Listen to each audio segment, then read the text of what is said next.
আজকের ডিএ মামলার আপডেট। নিজের জালেই ফেসে গেল রাজ্য, গোপালবাবুর চালে কুপোকাত সরকার।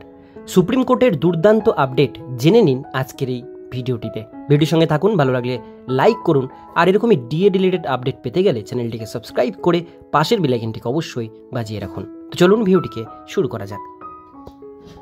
আজকের ডিএ মামলার শুনানিতে পশ্চিমবঙ্গের রাজ্য সরকারি কর্মচারীদের মহার্ঘ ভাতা প্রদানে সর্বভারতীয় উপভোক্তা মূল্য সূচক ছিল মূল আলোচ্য বিষয়।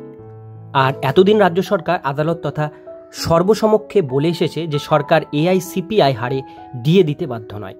তবে মামলাকারীদের বিচক্ষণ আইনজীবী শ্রী গোপাল সুব্রমণ্যন দাবি করেন এই সূচক ডিএ গণনার প্রাথমিক ভিত্তি হওয়া উচিত। আর পরোক্ষভাবে রাজ্য সরকারও এই নিয়ম মেনেই ডিএ ও পে কমিশনের সূচক হিসাব করেছে। এআইসিপিআইয়ের ভিত্তিতে মহার্ঘ ভাতা নির্ধারণ করা হলে কর্মচারীদের অধিকার সুনিশ্চিত হবে। আদালতে এই যুক্তি উত্থাপিত হওয়ায় শুনানির গতি প্রকৃতি বদলে যায়। বিশেষজ্ঞরা মনে করেছেন আইনজীবীর এই যুক্তি মামলার মোড় ঘুরিয়ে দিয়েছে।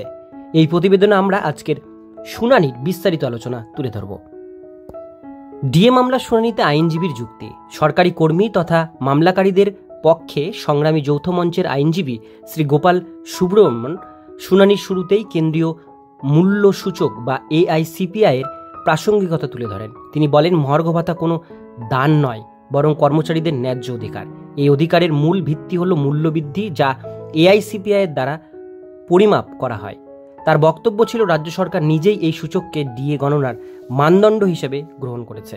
এই যুক্তি আদালতে জোরালোভাবে উপস্থাপিত হয়। এটি মামলার গতিকে নতুন দিশা দেয়। আইনজীবীর মতে মহার্ঘ ভাতা শব্দটি আবিধানিক ও প্রশাসনিক এই দুটি ক্ষেত্রেই মূল্যবৃদ্ধির সম্পর্কে সম্পর্কিত। আর প্রতি বছর যে মূল্যবৃদ্ধি হয় তার সঙ্গে সামঞ্জস্য রেখেই ডিএ দেওয়া হয়। আর প্রতি বছর কতটা মূল্যবৃদ্ধি হলো সেটা ঠিক করে কেন্দ্রীয় মূল্যবৃদ্ধি সূচক বা এআইসিপিআই। কোনো রাজ্য সরকারের আলাদা মূল্যবৃদ্ধি সূচক নেই। তাই মহার্ঘ ভাতা দেওয়া আর এআইসিপিআইয়ের সূচক না মানা দ্বিচারিতার সমান। ডিএ কেস আপডেট 536 সূচকের তাৎপর্য। রোপা 2009-এ ডিএ গণনার জন্য 536-এর গড় সূচকের উল্লেখ রয়েছে, যা আজকে শুনানিতে গুরুত্ব পায়। আইনজীবী প্রমাণ করার চেষ্টা করেন এই সূচকটি এআইসিপিআই থেকে সরাসরি গৃহীত একটি কোনো কাল্পনিক সংখ্যা নয়, বরং বৈজ্ঞানিকভাবে নির্ধারিত। তিনি বলেন, রাজ্য সরকার এই সূচক মেনে নিয়ে ডিএ নির্ধারণের নিয়ম তৈরি করেছে। এই যুক্তি শুনানিতে নতুন মাত্রা যোগ করে। এটি রাজ্যের নিজস্ব নীতির সঙ্গে সাংঘর্ষিকতা তুলে ধরে। কেন্দ্র ও রাজ্যের ডিএ বৈষম্য।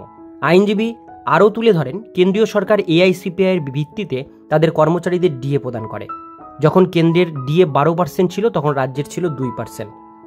এটি রোপা 2009-এর মূল উদ্দেশ্যের সঙ্গে সাংঘর্ষিক বলে তিনি দাবি করেন। এই বৈষম্য কর্মচারীদের মধ্যে অসন্তোষ তৈরি করেছে। আইনজীবীর যুক্তি ছিল, রাজ্যের নীতি কেন্দ্রের সঙ্গে সামঞ্জস্যপূর্ণ হওয়া উচিত। এই বক্তব্য আদালতের গুরুত্ব পায়।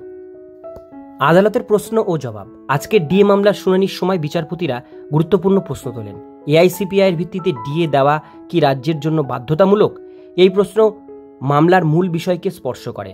আইনজীবীর জবাবে বলেন, রোপা 2009-এ এআইসিপিআইকে মান্যতা দেওয়া হয়েছে, তাই এর ভিত্তিতে ডিএ না দেওয়া রাজ্যের নিজস্ব নিয়মের লঙ্ঘন।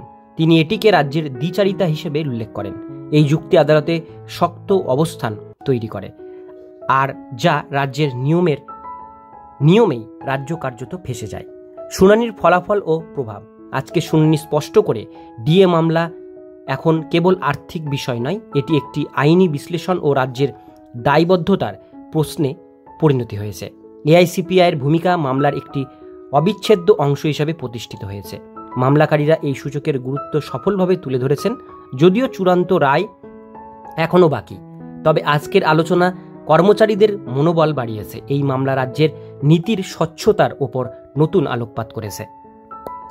ভবিষ্যৎ সম্ভাবনা। এই মামলার পরবর্তী শুনানি গুরুত্বপূর্ণ হবে। এআইসিপিআইয়ের ভিত্তিতে ডিএ নির্ধারণের বিষয়টি আরও স্পষ্ট হতে পারে। রাজ্য সরকারের উপর চাপ বাড়বে বলে মনে করা হচ্ছে। কর্মচারীদের মধ্যে আশা জাগছে ন্যায্য মহার্ঘ ভাতা পাওয়ার। মামলার ফলাফল রাজ্যের শ্রমনীতিতে বড় প্রভাব ফেলতে পারে। এটি ভবিষ্যতে অন্যান্য রাজ্যের জন্য নজির হয়ে উঠতে পারে। এছাড়া এই মামলায় জয় হলে রোপা 2019-এ ও কেন্দ্রীয় হারে ডিএ পাওয়ার অধিকার পাবে। তবে কর্মীদের নিজেদের মধ্যেই ভিন্ন মতামত রয়েছে, যেটি রাজ্যের আইনজীবীর জন্য সহায়ক। তবে সামগ্রিক দিক দিয়ে এই মামলায় জয় পেলে কর্মীরা কেন্দ্রীয় হারে ডিএ পেতে পারেন।